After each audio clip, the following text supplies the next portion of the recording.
بسم اللہ الرحمن الرحیم۔ السلام علیکم دوستو۔ ایک چھوٹے سے گاؤں میں ایک لڑکی رہتی تھی جس کا نام سارہ تھا۔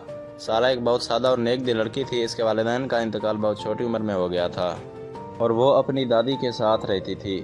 سارہ کا دل بہت نرم تھا اور وہ ہمیشہ دوسروں کی مدد کرنے کی کوشش کرتی تھی۔ ایک دن گاؤں میں ایک لڑکا آیا جس کا نام علی تھا۔ علی ایک محنتی اور ایماندار لڑکا تھا، مگر وہ ہمیشہ چپ رہتا تھا اور کسی سے بات نہیں کرتا تھا۔ گاؤں کے لوگ اس سے بہت کم بات کرتے تھے کیونکہ وہ زیادہ وقت اپنے کام میں مشغول رہتا تھا۔ سارہ نے ایک دن علی کو گاؤں کے ایک بازار میں کام کرتے ہوئے دیکھا۔ وہ محسوس کرتی تھی کہ علی کچھ دکھ میں ہے۔ ایک دن سارہ نے علی سے بات کرنے کی کوشش کی۔ وہ تھوڑا شرمندہ ہو کر بولا، شکریہ، لیکن مجھے کسی سے بات کرنے کا وقت نہیں ملتا۔ سارہ مسکرا کر بولی، جب تک آپ اپنی پریشانیوں کو کسی سے شیئر نہیں کرتے تب تک آپ کا دل ہلکا نہیں ہوتا۔ علی کو سارہ کی بات دل سے لگی۔ اس نے کچھ دنوں بعد سارہ سے اپنی زندگی کے بارے میں بات کی۔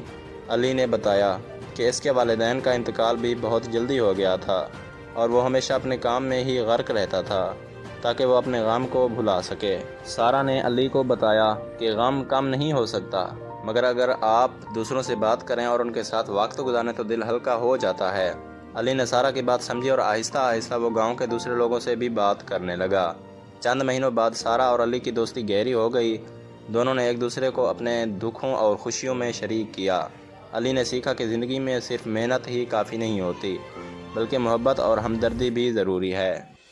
ایک دن علی نے سارہ سے کہا، تمہاری مدد سے میری زندگی بدل گئی ہے اور مجھے تم سے بہت محبت ہو گئی ہے۔ سارہ نے مسکرا کر جواب دیا، محبت وہی ہوتی ہے جو دلوں میں سکون لے آئے، اور میں خوش ہوں کہ تمہاری زندگی میں سکون آیا۔ یہ کہانی ہمیں یہ سکھاتی ہے کہ محبت اور دوستی انسانوں کی زندگیوں میں سب سے اہم چیزیں ہیں۔ جب ہم دوسروں کا ساتھ دیتے ہیں تو نہ صرف ان کی زندگی بہتر ہوتی ہے بلکہ ہماری اپنی زندگی بھی خوبصورت ہو جاتی ہے۔ مزید ایسی کہانیوں کے لیے میرے چینل کو لازمی لائک اور سبسکرائب کریں اور ساتھ میں دیے گئے گھنٹی کے نشان کو دبانا نہ بھولیں، اور کامنٹ باکس میں بتائیں یہ کہانی آپ کو کیسی لگی۔ شکریہ دوستو۔